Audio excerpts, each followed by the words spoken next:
నీ విజయానికి కాలము సంపూర్తి చేయబడి ఉంది. ఆమేన్.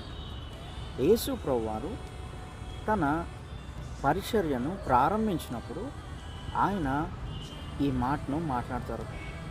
కాలము సంపూర్తి చేయబడి ఉంది, దేవుని రాజ్యము సమీపించి ఉంది అని.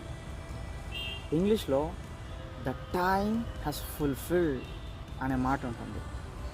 నీ యొక్క విజయానికి టైం ఫుల్ఫిల్ చేయబడి ఉంది, సంపూర్తి చేయబడి ఉంది. నువ్వేదైతే నీ జీవితంలో అపజయాన్ని కలిగి ఉన్నావో, మనుష్య కుమారుడు ఈ భూమి మీద జన్మించడం ద్వారా ఆ యొక్క అపజయాన్ని ఆయన శిలువ ద్వారా, ఆయన మరణం ద్వారా దాన్ని అనుభవించి నీకు నీ విజయాన్ని ఇచ్చాడు. ఆమేన్. ఆయన ఆ విజయాన్ని కారణమయ్యాడు. ఆమేన్. నీ యొక్క విజయానికి కాలము సంపూర్తి అవ్వబడింది. ఆమేన్.